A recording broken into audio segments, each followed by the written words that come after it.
the tungsten filament that creates the shine. We get caught up in the mechanism of the light as opposed to the source of the light. Light won't shine if the bulb is blown out.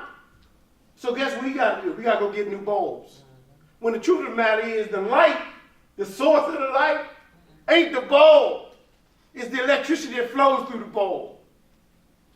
The filament gets broken. Therefore, the electricity that comes through the tungsten filament doesn't illuminate. So what we got to do, we got to keep going get bulbs. When the truth of the matter is, the source already is there. We just need to get connected.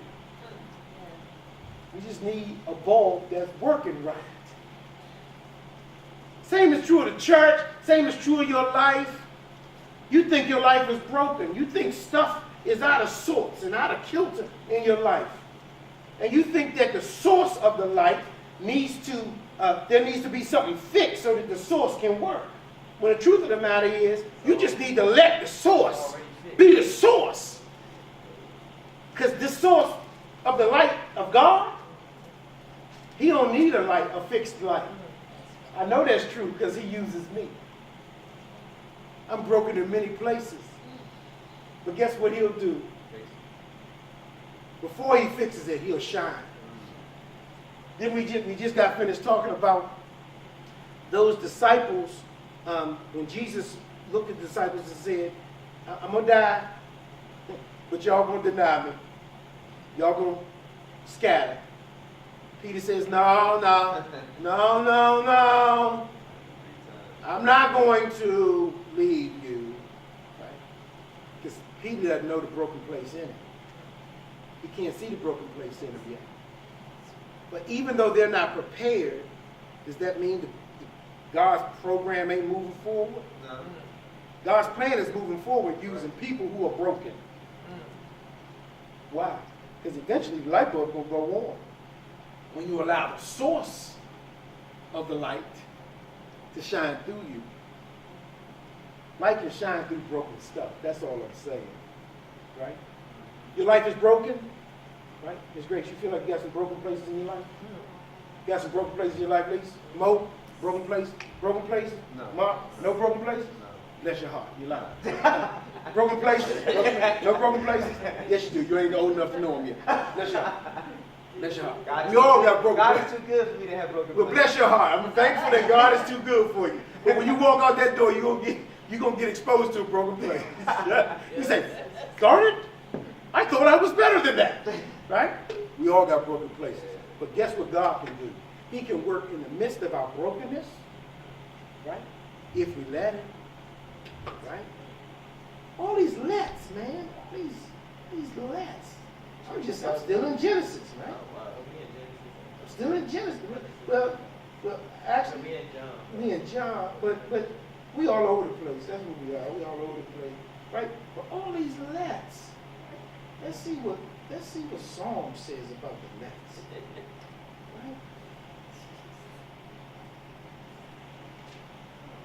Let my soul live. Psalm 119. Let my soul live, and it shall praise you, and let your judgments help me. Let. Right? Psalm 119, verse 175.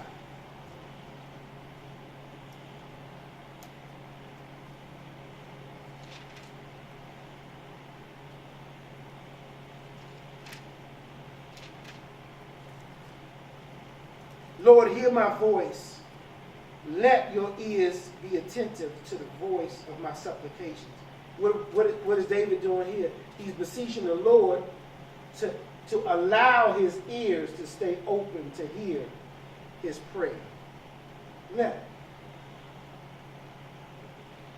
If I forget you, O Jerusalem, let my right hand forget its skill. Let my tongue cling to the roof of my mouth. Let the evil of their lips cover them. Let my prayer be set before you as incense. Let the righteous strike me, and let him rebuke me. Let my head not refuse him. Let them praise the name of the Lord, for his name alone is exalted. the let's? Let your eyes look straight ahead. Let them be only your own. And then we get to the context of what we were talking about in Philippians 2. Let this mind be in me, that is also in Christ Jesus. Let this mind.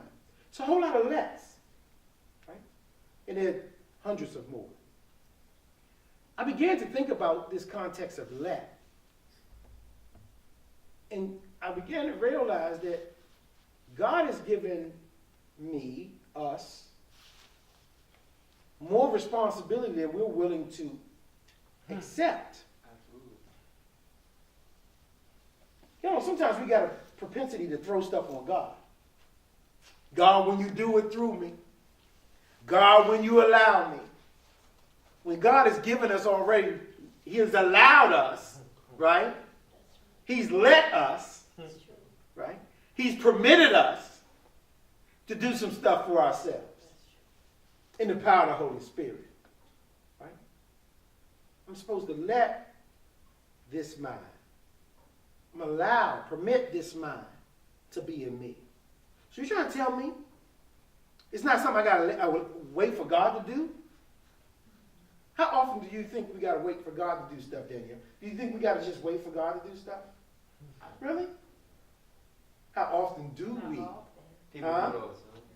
How often do we put it on God? I'm waiting on you. I'm waiting on you, God. God waiting on you. I'm waiting on you, God. And God's saying, really? You waiting on me? I'm waiting on you. I've already given you the power, right? In Romans,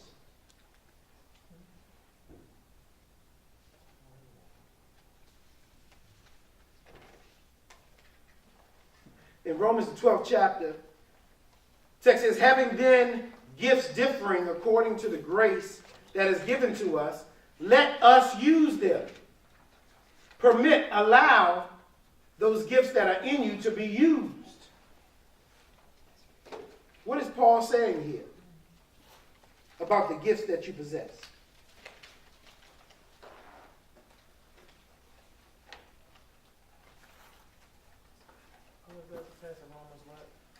That's Romans 12. Romans 12, what verse? I'm sorry. Romans 12, 6.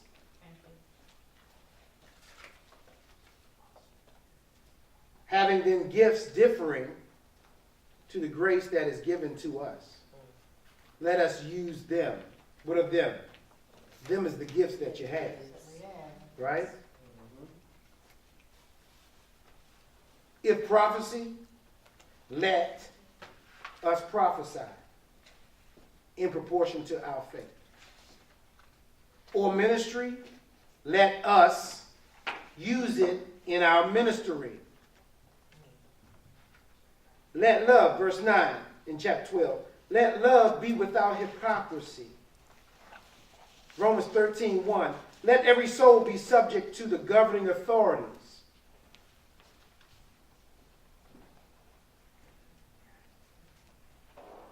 Verse 12, Romans chapter 13, verse 12. The night is far spent, the day is at hand. Therefore let us cast off the works of darkness and let us put on the armor of light.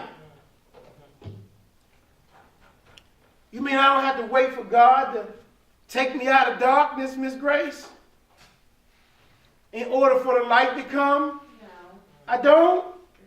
I don't have to wait for God to remove me or give me an opportunity to use my giftedness? Really? I don't have to wait? No. So what is I should allow it to happen? I should permit it to happen? So is the mechanism faith? I don't know, Miss Grace. I'm asking you. Is the mechanism Because how do I faith? let? How do I let?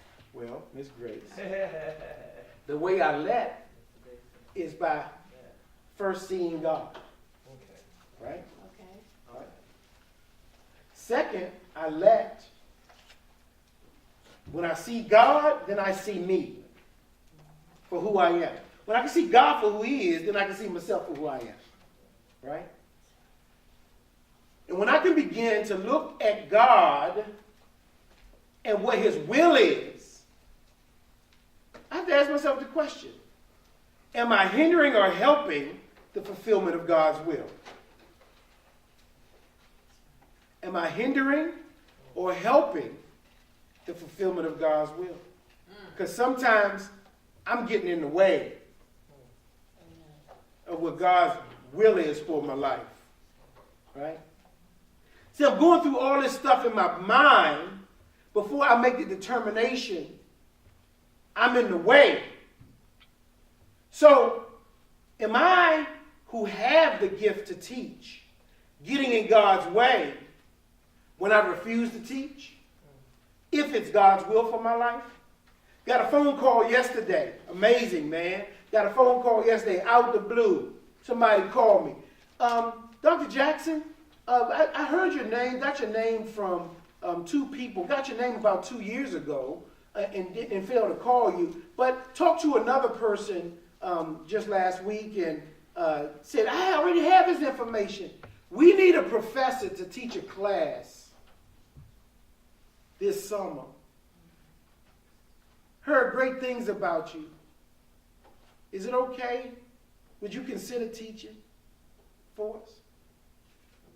Now, at one point in time in my life, I said, very openly, I don't feel like teaching no more. I don't want to teach no more. I'm tired dealing with them students. I don't feel like it, right? But now I have to reframe, rephrase, rethink that thing.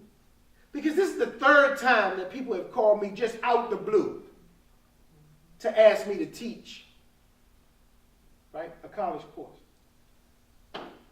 Is that by happenstance, y'all? Help me out. No. Y'all help me figure out my level. It's the time. Third time's a charm there. Is that what it is, right? It's the time. It's the time. It's the time. So what I have to do now is, maybe I have to reconsider what I want to do That's right. and start asking God, okay, what do you want me to do?